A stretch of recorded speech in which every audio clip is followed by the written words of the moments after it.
بسم اللہ الرحمن الرحیم. شروع کرتا ہوں رب عظیم کے بابرکت نام سے، جو اول سے پہلے بھی اول تھا، جو آخر کے بعد بھی آخر ہے، جو زمین کے ذروں سے لے کر آسمان کے سورج چاند ستاروں کا مالک ہے. پروگرام میں میاں محمد اشفاق آپ کو سلام عرض کرتا ہے. ناظرین، آج میری خاصی سیر حاصل گفتگو رہی سابق اٹارنی جنرل احمد اویس صاحب سے، جو سانحہ ماڈل ٹاؤن کی J I T Lahore High Court کی جانب سے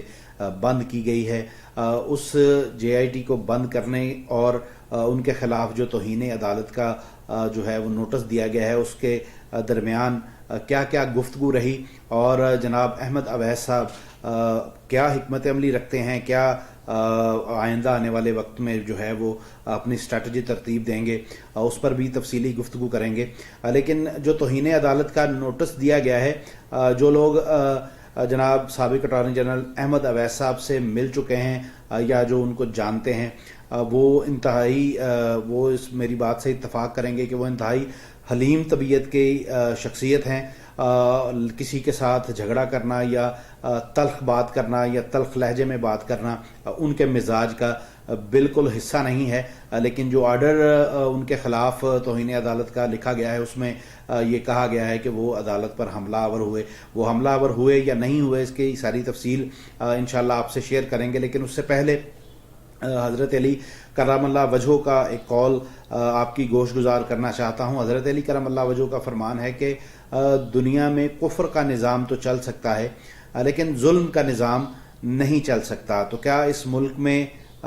ظلم کا نظام ہے اور وہ ظلم کا نظام چل رہا ہے؟ تو میرا جواب یہ ہے کہ ہاں، اس ملک میں ظلم کا نظام ہی ہے. جس ملک کے اندر، جس ریاست کے اندر 100 سے زائد لوگوں کو دن کی روشنی کے اندر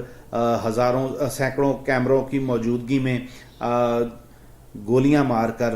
زخمی اور شہید کیا جا رہا ہو، اور 4-5 سال سے اس کے لواحقین در بدر انصاف کے لیے پھر رہے ہوں، تو اس ملک میں پھر ظلم کا نظام ہی رائج ہے. کیوں کر یہ یقیناً ایک بڑا سوالیہ نشان ہے، اور کس طرح سے اس کو کنٹرول کیا جا سکتا ہے، اس کو ختم کیا جا سکتا ہے، یہ اس سے بڑا سوالیہ نشان ہے. اور عوام کی خواہش تو ہے کہ یہ ظلم کا نظام ختم ہو، لیکن کیا ہماری اشرافیہ یہ چاہتی ہے کہ یہ ظلم کا نظام ختم ہو؟ کیا ان کو یہ سوٹ کرتا ہے؟ یہ وہ بنیادی باتیں ہیں جن پر ہم آج بات بھی کریں گے. اور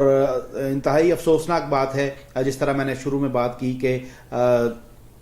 سابق اٹارنی جنرل احمد اویس صاحب کے خلاف عدالت کی جانب سے سوال اٹھانے پر صرف جناب احمد اویس صاحب کی جانب سے صرف یہ کہا گیا تھا کہ یہ جو جے آئی ٹی بند کرنے کا حکم دیا گیا ہے، یہ مجھے سنے بغیر کیسے ممکن ہے، کس طرح سے یہ دیا جا سکتا ہے. اور اس پر فاضل عدالت کی جانب سے 3 رکنی بینچ تھا جن کی جانب سے یہ توہین عدالت کا یہ نوٹس دیا گیا ہے. تو افسوسناک بات یہ ہے کہ منہاج القرآن یا عوامی تحریک،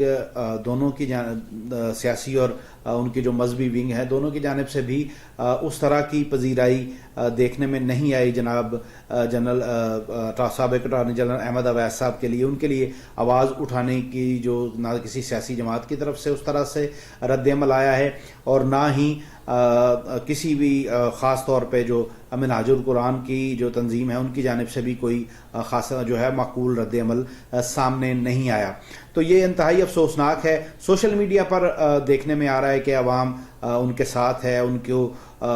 کی اس عمل کو جو ہے وہ سراہ بھی رہی ہے، اور ان کو حق کی آواز جو ہے وہ سوشل میڈیا کے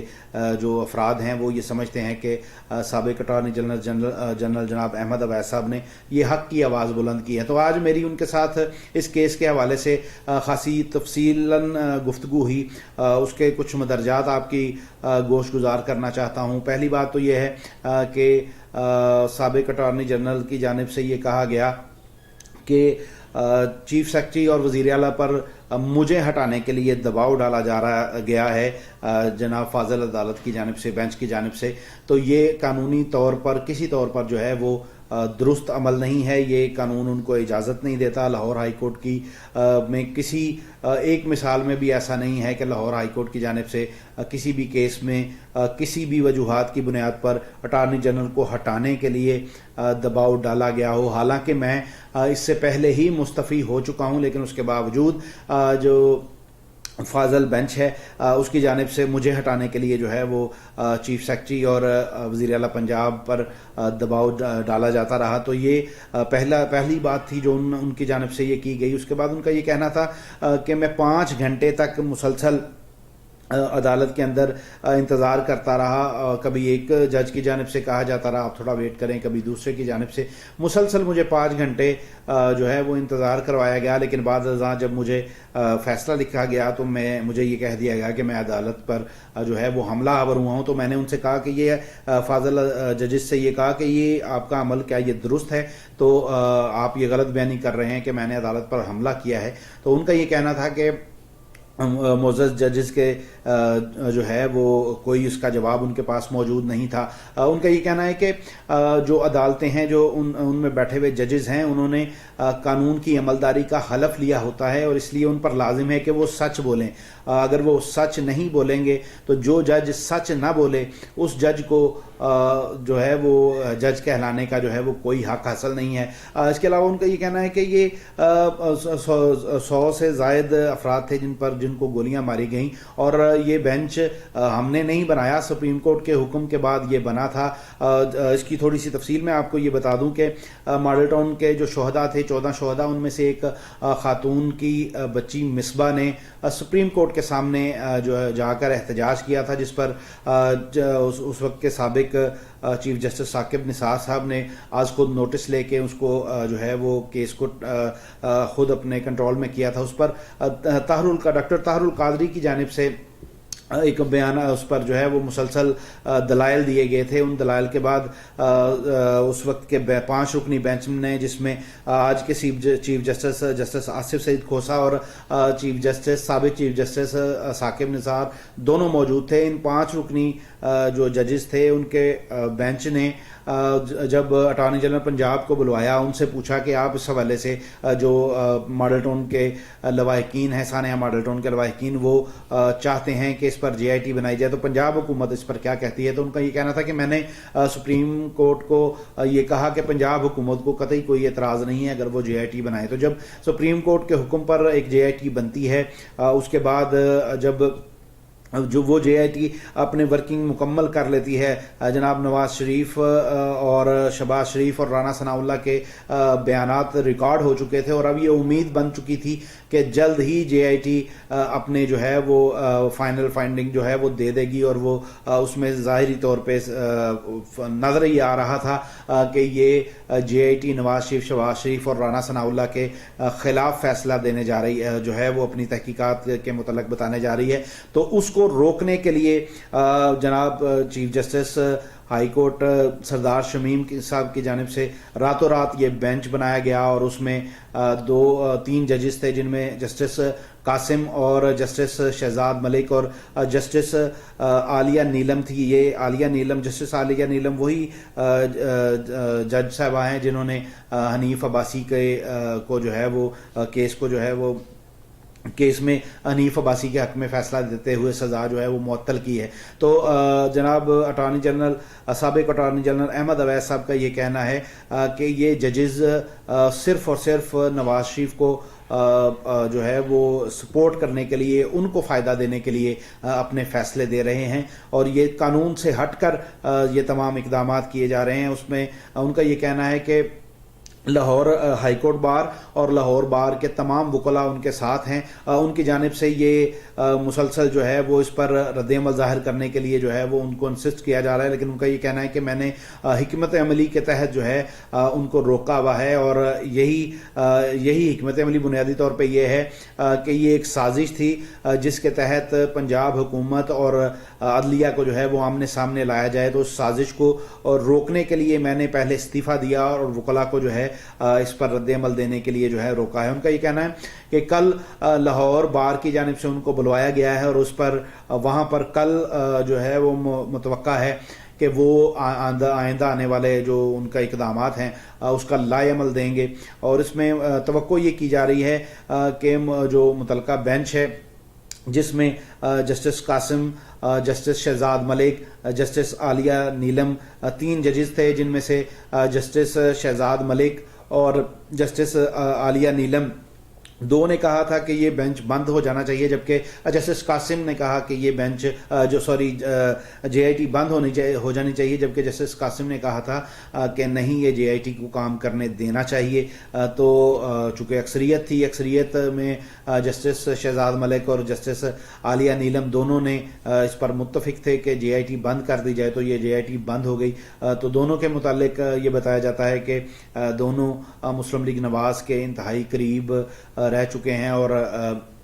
دونوں کے فیصلے بھی اس بات کی تصدیق کر رہے ہیں کہ وہ گاہے بگاہے جو ہے وہ مسلم لیگ نواز کو جو ہے وہ فیورز فراہم کرتے ہیں. تو ان کا یہ کہنا ہے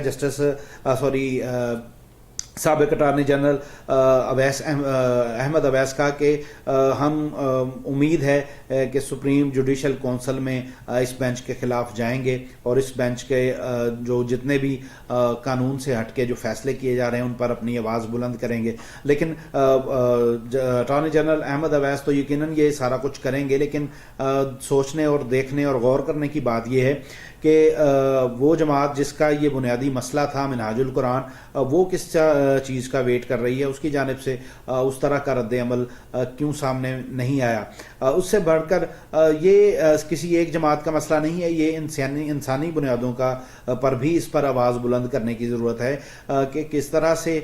کیا لوگ اسی طرح سے طاقتور لوگ جو چاہے کریں ان کے خلاف کوئی فیصلے نہیں آئیں گے. یہ ایک بڑا سوالیہ نشان ہے جس پر میں اور آپ یقیناً پریشان ہیں، لیکن کیا وہ صاحب اقتدار لوگ جن کے ہاتھوں میں یہ سارا نظام ہے، کیا وہ اس پر پریشان ہیں یا نہیں ہیں؟ آپ تصور کریں کہ 2014 میں ایک واقعہ ہوتا ہے اور آج 2019 ہو چکی ہے، اس پر جے آئی ٹی پہ جے آئی ٹیاں بن رہی ہیں، اور پھر وہ ان جے آئی ٹیوں سے حاصل بھی کچھ نہیں ہو رہا. تو یہ جس طرح Chief Justice of Pakistan Justice Asif Saeed Khosa صاحب کی خواہش ہے کہ فیصلے جلد از جلد جو ہیں وہ دنوں کے اندر فیصلے کیے جائیں، تو امید ہے اور عوام توقع کرتی ہے کہ جسٹس آصف سعید کھوسہ اس کیس کو بھی جو ہے وہ خاص طور پہ دیکھیں گے کہ کیوں کر اس کیس میں جو ہے وہ اتنی ڈیلے ہو رہی ہے. وجوہات تو یقیناً سارے لوگ جانتے ہیں، لیکن بہرحال قانونی تعویل بھی اس پہ جو ہے وہ ضروری چاہیے کہ کیا قانونی طور پر یہ ڈیلے ہے یا یہ صرف لوگوں کو فائدہ پہنچانے کے لیے یہ تاخیر کی جا رہی ہے. اس کے علاوہ جب میری ان سے بات ہوئی جسٹس سابق اٹارنی جنرل احمد اویس سے، تو میں نے ان سے پوچھا کہ کیا اس کیس کو دوبارہ سپریم کورٹ میں بھی لے کے جایا جا سکتا ہے، اور کیا آپ اس جو سپریم کورٹ سے استدعا کی جائے گی کیا آپ اس استدعا کا حصہ ہوں گے. تو انہوں نے کہا کہ اس پر ہم حکمت عملی طے کر رہے ہیں کہ کس طرح سے اس کیس کو دیکھا جائے اور اس کو کس طرح سے سپریم کورٹ تک جو ہے وہ پہنچایا جائے. تو بہرحال وہ پر امید ہیں کہ وہ تمام ججز جو قانون کی عملداری ان کے مطابق جو ہے وہ صحیح طرح سے ادا نہیں کر رہے، ان کے خلاف جو ہے وہ اپنی آواز جو ہے وہ بلند رکھیں گے. تو میں اپنے تمام سننے والوں، ناظرین کو، دیکھنے والوں کو، تمام کو یہ گزارش کروں گا کہ ہر وہ بات اس کا ساتھ دیں جو آپ کو لگتا ہے کہ حق ہے. صرف اپنی زبان سے اظہار کر دینا کافی نہیں ہے، اس کے لیے رد عمل دیں. سوشل میڈیا اس وقت جو ہے وہ ایک بڑی طاقت ہے، اس طاقت کا آپ استعمال کریں اور اس حق بات کو جو آپ کی نظر میں حق ہے اس پر اپنی آواز بلند کریں، تاکہ ہمارے جو صاحب اختیار لوگ ہیں وہ آپ کی آواز کے مطابق اگر 100% نہ صحیح تو خوشی سے نہ صحیح تو چلو پریشر سے ہی اس پر عمل کر سکیں. اب تک کے لیے اتنا ہی. اپنی تنہائیوں، اپنی محفلوں اور اپنی دعاؤں میں ہم سب کو یاد رکھیے گا. اللہ حافظ.